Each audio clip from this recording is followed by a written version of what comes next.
নমস্কার, আমার গল্প পাঠ আসরে আপনাকে স্বাগত জানাচ্ছি। আজ শোনাতে চলেছি মানিক বন্দ্যোপাধ্যায়ের একটি ছোট গল্প, মহাদেবের যাত্রা শুরু। অনেক দিন পরে নন্দিতা এসেছে নতুন বইয়ের পাণ্ডুলিপি নিয়ে।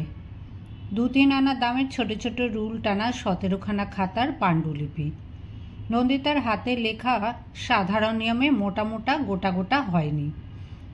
জড়ানো টানা লেখা না হলেও তার অক্ষরগুলি ছোট, তার মানে বেশ মোটা বই, অর্থাৎ সমরেশের যুগ্ম ছাপাখানা ও প্রকাশনের বেশ মোটা রকম ভালো রকম নতুন একটা কাজ। নন্দিতার স্বামীর পয়সায় বই ছাপে, তাকে দিয়ে প্রকাশ করায়। নন্দিতার বই ছাপাতে এবং প্রকাশ করতে তার কোনো দায় নেই, লোকসানের আশঙ্কাও নেই। নন্দিতা জাঁকিয়ে বসে বলে, তুমি নাকি 7 দিন বাড়ি থেকে বেরোওনি? সমরেশ বলে, হ্যাঁ, প্রেস আর পাবলিশিং বিজনেসটা ঠিকমতো চালাতে পারছি না, 7 দিন চুপচাপ ঘরে বসে ভাবছি। নন্দিতা হেসে বলে, বলিনি আমি ছাপাখানা চালিয়ে বই বেচে তুমি পয়সা করতে পারবে না, অনেক ছ্যাঁচড়ামি দরকার হয়, ওসব তোমার শিক্ষিত মার্জিত ভদ্র ধাতে নেই। সমরেশও হেসে বলে, ছ্যাঁচড়ামির কায়দা শিখেছি, করবো কিনা 7 দিন তাই ভাবলাম। নন্দিতা মাথা নেড়ে বলে, ভেবে চিনতে ছ্যাঁচড়া হওয়া যায়, তোমার দ্বারা হবে না। তারপর বলে, বাজে ছ্যাঁচড়ামিতে কাজ হয়? চাটা খাওয়াবে? ভুলে গেছো আপিসের বাবুদের মতো এ সময় চা খাওয়া অভ্যেস দাঁড়িয়ে গেছে? সমরেশ ধাতস্থ হয়ে হাঁকে। মহাদেব!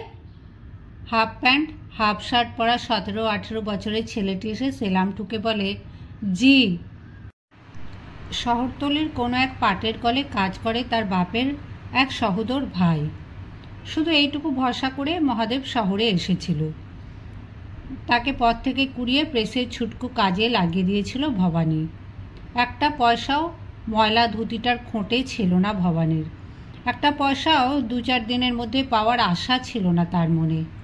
তবু সে 10 টাকার প্রেসের দারওয়ানগিরি আর বসগিরি করতে রাজি হয়নি। এত ছোট নতুন প্রেস। সমরেশ হুকুম দেয়, চা আর চপ ले आओ। মহাদেব সবিনয় বলে, দোকানদার बोल दिया स्लिप से और नहीं देगा हुजूर। ড্রয়ার খুলে 10 টাকার একটা নোট বার করে মহাদেবের মুখে ছুঁড়ে দিয়ে সমরেশ গর্জন করে ওঠে, স্লিপ সে আনলে বলা হ্যাঁ তুমকো, বজ্জাত হারামজাদা।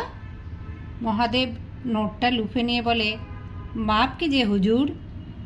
হাসি মুখে বলে, बाबूजी हमें लोग तो 3 महीने के ऊपर काम करता, खाना मिला और 2 पैंट मिला, एक জামা मिला, বেতন नहीं मिलेगा बाबूजी।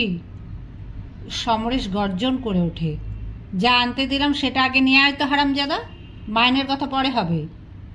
10 টাকার নোটটা নিয়ে সেই যে মহাদেব চা বিস্কুট আনতে যায় আর ফিরে আসে না। আধ ঘন্টা অপেক্ষা করে প্রেসের একজন কম্পোজিটরকে দিয়ে চা আর বিস্কুটের বদলে চা আর সন্দেশ আনিয়ে দিয়ে সমরেশ এমনভাবে দেয়ালের দিকে চেয়ে থাকে যে নন্দিতা বা প্রেসের ম্যানেজার সমবয়সী কুমারের কথা বলতেই মায়াবোধ করে। তারা সন্দেশ খায়, ঠান্ডা চাও খায়। সমরেশ ধাতস্থ হবে এই আশাতে খায়। সমরেশ হঠাৎ একটু হাসে, বলে, তোমাদের খুলেই বলি, এটা পলিসির ব্যাপার, আমার অবস্থা এর মধ্যে কাহিল হয়ে আসেনি। আমার পাওনা দিতে লোকে যেমন ছ্যাঁচড়ামি করছে, লোকের পাওনা দিতে আমিও সেরকম ছ্যাঁচড়ামি শুরু করেছি। আবার সমরেশ হাসে, এখনও ছেলে মানুষ রয়ে গেছি তো, তাই তোমাদের দেখিয়ে 10 টাকার নোটটি ছুঁড়ে দিয়ে বাহাদুরি করার ঝোঁকটা সামলাতে পারলাম না। নন্দিতা মৃদুস্বরে বলে, 3 মাস মাইনে পায়নি বলছিল। সমরেশ বলে, ব্যাটার মাইনেটাই ঠিক হয়নি, মাইনে পাবে কীরকম?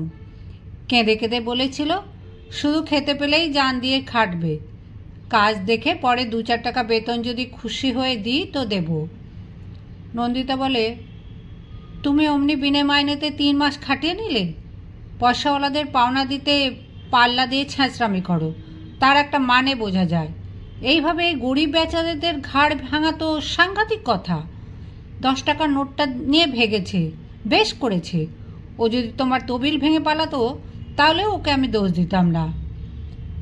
সমরেশ গরম হয়ে বলে, আমার বাবার লাখ টাকার কারবারটা সকলে খেয়ে খেয়ে শেষ করে দিল।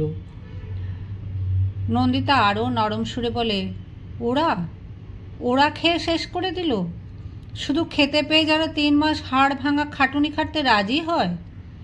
সমরেশ যুক্তিতর্কের ধার দিয়ে যায় না, গরম হয়ে বলে, তোমরা বুঝবে না কি অবস্থা থেকে কি অবস্থায় পড়ে কিভাবে মামিদের দয়া সামলাবার সুযোগ পেয়েছি। তোমরা ধারণাও করতে পারবে না। একটা পয়সা আমার কাছে এখন 1 ফোঁটা গায়ের রক্ত। এভাবে পারবে পয়সা করতে? চেষ্টা করে দেখি। কুমার প্রশ্ন করে, একটা পয়সা 1 ফোঁটা রক্ত? যাকে পাওনা পয়সা না দিয়ে পারা যায় তাকেই না দেওয়ার পলিসি? আমায় কেন ঠিক তারিখে মাইনের টাকাটা গুনে দিস? সমরেশ স্তব্ধ হয়ে যায়।